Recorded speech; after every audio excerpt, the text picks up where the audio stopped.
And now back to your regular programming. If you speak better to yourself. You showed up for like probably the dumbest conversation we've ever had on this show. Let's have that smile again. Tell me how that happens. Physically should not happen. Relax. If you say it Give me as well. 3 times a day, God will line it up. He's just an absolute hack, and he gets his ass kicked by the teammates every week. It's just terrible. Welcome back to Hack City. I'm Joe DeLeone, and with me is my former roommate, former teammate at the University of Rhode Island, Sean Anderson. We've got another team preview here in the series that we've done so far. Make sure you go and check those out if you want to get caught up on expectations for the 2024 college football season. Joining us is a familiar face on the channel, Ryan Roberts, who is a recruiting analyst for Irish Breakdown, also great NFL draft mind, my co-host for the First Team at Rising Draft on Twitter. Ryan, we start every single show with a would you rather. Sean, what do you got? Yeah, I got a good one here for you. Let me get comfortable first, though, Joe. Let me just be a second here. Let me just pop this. Don't put the USC hat on. You're There a we piece go. of That's work. better. No, why? Yeah, Now we're doing a podcast. Asshole. This is how we ease into an interview. All right, Ryan. Ryan, I can Yes. kick him out of here. Do you want you and me just do this conversation? I'll kick him out. Quick one. I mean, it it could have been worse. You could have got like a Michigan hat on or something, I guess, but not much worse. I don't think Michigan's worse than USC. You think Michigan's worse than USC? I mean, yes, absolutely, but I mean, they're both in the same tier. But yeah, Michigan's a little higher on my list. You don't agree? Agree to disagree. Sean, what's the would you rather? Yeah, Ryan. How many years Yep. would you sacrifice at the end of your life to see Notre Dame win a national championship? That's a good one, man. Well, I've never seen one, right? So I think I would get pretty desperate, to be honest with you. How many years would I 30. sacrifice in my life? No, He's not a father, 30. Joe. Come on. Kind of. He's 70. He'd be, actually, no, 65. Let's go with that. I'm a little afraid to die too, so I don't want to even be thinking about the type of things. But I'll say 15. We'll say got really 15 deep for a years. quick I- second there. I'll sacrifice 15 to see a Notre Dame national go. championship. Sure, let's go with that. Yeah. I'd probably do 20. I think I'd do 20 because I mean, like, if things go according to plan, he lived to like 85, 65. We're calling it quits. Joe, what year were you born? Happy birthday, by the way. Thank you. on your I'm birthday, spending with you two idiots is exactly where I wanted to be. What year were you born, Joe? What year were you 98. born? We were 98. okay. Stand up. Okay. So you were born in the Bob Davie era. Like you were actually born in the Bob Yes. Davie era, which Sadly. sucks. It's not great. No, it's not great at all. Yeah. Sadly, It's been tough, man. It's been tough. My Notre Dame fandom started in the end of the Bob Davie into the Tyrone Willingham era, and it was some And of then the Charlie worst Weiss. era of. Charlie Weiss was good for 1 year at least. Those other guys, it was like no redeemable qualities at all. But otherwise, Joe. Well, the future is Go ahead, Joe. Go. okay. Well, the future is bright for yes. 2024. Easier schedule, one of the easiest schedules I think that they've had in a year where the cost of admittance to get into the college football playoff is now a lot lower. Now, one of the biggest pieces to this, Ryan, was what they did in the transfer portal. Riley Leonard is an exciting guy that they're bringing into this offense. Was really good at Duke last year, gave Notre Dame some trouble when they played him. I think that the question here is, though, he's got some injury history. There's a little speculation on how healthy he's going to be for week one. Right. How do you see this quarterback room? Help the fans understand what can they expect from the quarterback room if something goes wrong with Riley Leonard and they do need to turn to somebody else. I mean, it's the most talented quarterback room of like a 4-man room that Notre Dame's had in a long time. I mean, it really is. I think the one thing that you saw from Brian Kelly to Marcus Freeman was like, I need to invest and get more high quality signal callers in the room because we know where it was, Joe, right? You were a Tyler Buckner injury away from Drew Pine being your starting quarterback. Like, it's just not an ideal world to live in. And it was only 2 years ago that we're talking about, right? Like, this was not long ago. So God forbid something happens to Riley Leonard. I mean, first and foremost, you go out and get a kid that is verified 6'3", 5'8", 212 pounds, ran a 4.52 last offseason while at Duke for NFL scouts. So like, this is a legitimately incredibly talented player. But if he goes down, look, I'm not a biggest Steve Angeli fan of all time, but Steve Angeli went into the bowl game last year and played well enough, right? But then outside of that, you have Kenny Minchie, who was a former top 150, top 100 level quarterback. You have CJ Carr as a true freshman that's in the room as well, that was considered a 5-star level talent for some. So it's the healthiest room that they've had in a long time. The issue that you do have, though, if Riley Leonard goes down, is Riley Leonard is the only experience you have in that room. Otherwise, you have Angeli with 1 career start, Kenny Minchie with 2 career passes, and CJ Carr is a true freshman. So you need Riley Leonard to be healthy this year because you don't have a ton of experience behind him. But the inexperience that you do have behind Leonard is very talented, and it's most talented they've had in that room in entirety, probably since Brandon Wimbush, Deshaun Kaiser, Malik Zaire was in a room together. You know what I mean? Like, it's been a long time at this point. Ryan, this is going to sound like an ironic question. I promise you it isn't. And it isn't because Joe and I have played with teammates that have pulled off this same, it's not a stunt, but stunt. Leaving a team, then returning to the team a couple years later. What are your realistic and Notre Dame fans' realistic expectations for Tyler Buchner at wide receiver? I'm happy that he's coming back on the team. He's got friends. I've seen it be good for guys to come back to the team, find the focus, and lock in. So I'm not trying to joke around, but it is an interesting story. He comes back as wide receiver. Well, luckily, Sean, I had you asking about Tyler Buchner at some point in this interview on my bingo card in front of me. I knew that this was coming. Am I man. I knew predictable? it was coming. Sean's a hack. I mean, That it's one called is Hack City for a predictable. reason. It's What do we expect here? To answer your question, though, I think Tyler Buchner made a bad decision. Not leaving Notre Dame. That's his decision ultimately. I think going down to Alabama and following Tommy Rees was an awful decision for him. He just did not fit what they wanted to do offensively. He's a California kid who went up to play in South Bend, Indiana, and he goes down to University of Alabama for a year. Like, it was just a really weird decision, really weird fit at the time. Him coming back and playing lacrosse and then now coming to be a walk-on wide receiver for the football team. It's a low-risk investment, man. I mean, like, the best case scenario is for the year, because he does have eligibility after 2024, 2025. 2025 is more my window of expectation of, like, if he develops this year as a wide receiver in practice and some game situations, maybe he's a guy that you can count upon in 2025 to be a part-time wide receiver. Maybe that's the expectation you have, but it's a great talking point because of obviously former high recruit, left, come back, all those types of things. But worst case scenario is he's a walk-on, right? So, like, if he never sniffs the field at wide receiver, it's not costing you a scholarship spot anyway, right? So I think if we're realistic expectations, though, if Tyler Buchner does become a successful wide receiver at some point in his career, I think 2025 is more where you see the labor, as far as what he's doing in 2024, practice daily, some game days, mop-up duties when you go against Miami, Ohio, or Northern Illinois, like those types of schools. I just don't think that there's much expectations for him to contribute to that room in 2024 because I know, Joe, we've talked about this. This is also one of the healthiest or at least deepest wide receiver rooms that Notre Dame has had in some time too. So there's no expectation, I don't think, in 2024 for Buchner to be anything more than a guy that comes in some second half blowouts and to practice every day and hopefully get better at his craft. Well, so you mentioned the receiver room there, and I think a lot of it's so cliche when you're talking to a general college football fan that doesn't like Notre Dame to bring up the receiver room. Like, oh, is the receiver room that much better? Can you kind of help us bridge the gap here for the non-Notre Dame fans that want to use that quip? Why should we feel optimistic that they're going to be able to throw the ball easier in 2024?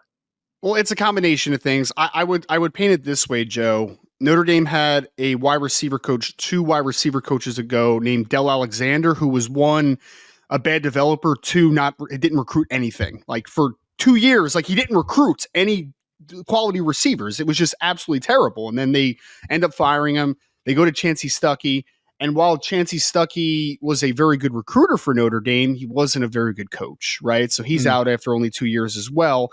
The good news is that Stuckey did get a couple quality guys in that room. You think about like Jaden Greathouse, who's expected to be a big sophomore jump this year in his second year. But then I think that this offseason, one, you got a good wide receiver coach. How good of a recruiter he is, I don't know right now. Like, Mike Brown came in. He was at Cincinnati with Coach Denbrock and Coach Freeman. He spent a year at Wisconsin. And he was the big reason why, when you remember that Cincinnati wide receiver core a couple years ago, all those guys got drafted to the NFL. Alec Pierce and what was it? What was the Tucker kid's name? Trey Tucker, the other wide receiver, Tyler Scott. Like, they had some quality receivers that ended up getting drafted because he's a good developer. None of those guys were high recruits. It was because Mike Brown's a good wide receiver coach. And then you hit the portal this offseason as well. So I think it's a combination of having a couple good young players, Jaden Greathouse, Jordan Faison, on top of having a better wide receiver coach. And then also you went into the portal and you got Chris Mitchell, who was very, very productive last year for FIU.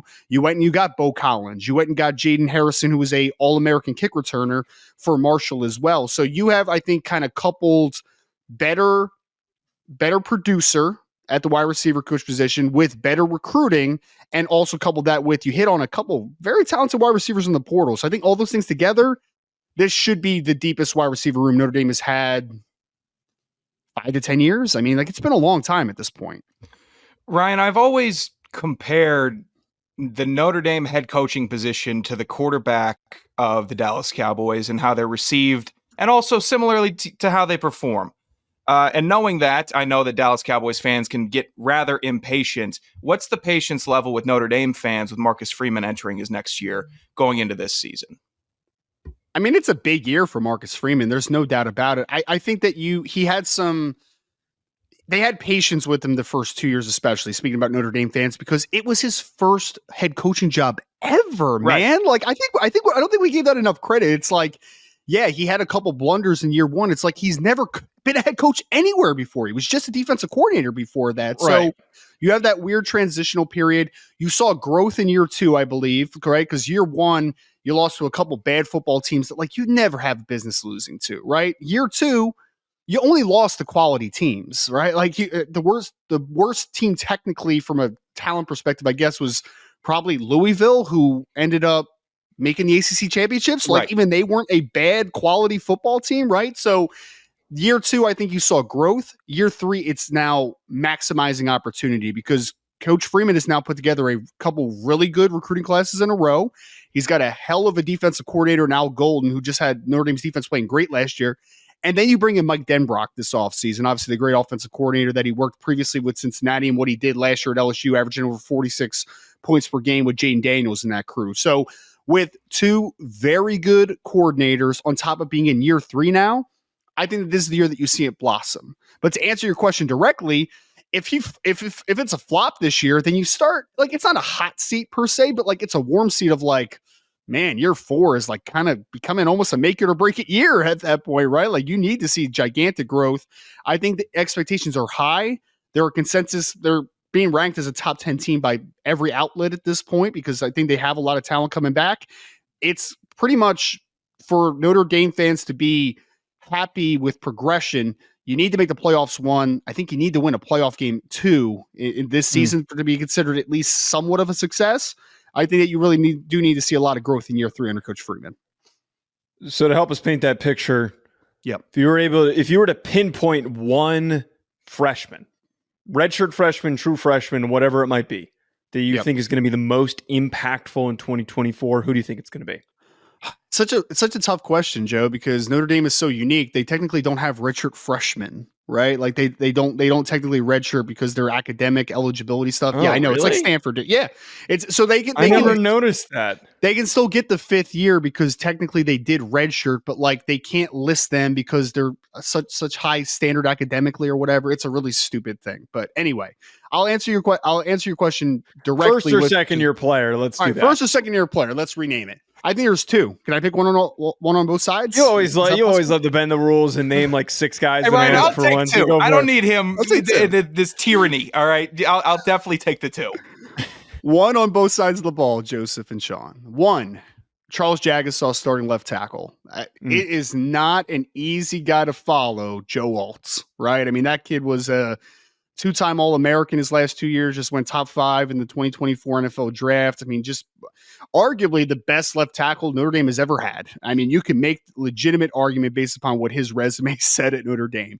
Being a sophomore who only played in, I think, 2 or 3 games last year and only started one, the bowl game last year, big shoes to fill, obviously. But, I mean, he was a former 5-star recruit by at least one platform. I mean, Charles Jagasaw is legit, and anybody that follows Notre Dame, even if you hate them or like them, you know that they produce offensive linemen at a very high level in South Bend. So expectations are high. He's very talented. I think, especially with Riley Leonard and just kind of the recurring foot issue that he's having right now, you need to keep that kid as healthy as possible. So I think left tackle is a big point of emphasis this offseason. Notre Dame seems to think that he's going to be a star. The question is if he's going to be a star 2024, 2025. Like, that's kind of the question out there. Defensive side of the ball, I think I hope most people on this channel know who Bryant Young is, right? The former Notre Dame grade, NFL Hall of Famer, defensive lineman. Well, his son, named Bryce Young, is a true freshman this year and was considered a 5-star by at least one platform. My guy, as a true freshman, defensive end, is listed at 6'7", 245 pounds, and he ran like a 22 something in the 200 meters his final year in high school as well. Like, this kid is a freak show, man. He got here in the spring, went through spring practice. He's not being projected to be a starter this year, but he is already in like the two deep at strong side defensive end. And I expect him to be, by the end of the year, I expect him to be so good that he might be starting. Like, he has that type of upside to him. I think Bryce Young, Charles Jagasaw, those are the two young guys I think are really going to be counted upon, especially down the stretch, because Notre Dame's toughest stretch is the last couple games. I mean, they have Florida State in game 9. They have USC in game 12. I mean, those are going to be two of their tougher games on the schedule. They need to have a couple of those young guys playing well in the toughest stretch of the season. Ryan, what do you think the most important game of the year is for Notre Dame this season? Either biggest opponent or what you think will be the highest stakes to either make the playoff or make, a big bowl game. I mean, it's really cliche, but I think the first game of the season is the biggest game. I really do, man, because I think that you're going first and foremost to an SEC team that has a coach that also knows you. Mike Elko was a defensive coordinator at Notre Dame and was a very good one for a year.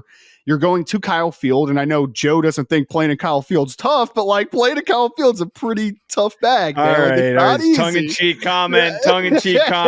Oh, did he get backlash for that? I don't know. Take it out of context. But I really do think that first game of the season, College Game Day is going to be there. It's on ABC. Everyone's going to be watching that game 7:30. Like, it's going to be a big one in Kyle Field. I think that's going to showcase, though, because although Texas A&M's in a bit of a transition, obviously going from Jimbo to Mike Elko, it's still a talented roster, man, and it's still at Kyle Field in prime time. They're going to be super fired up. Like, and that is a stadium that is like, I think it records on the decibels, right? As far as like how loud it can get with the 12th man. So I've seen their claims of that. And I know Arrowhead, I think, has the record in the US.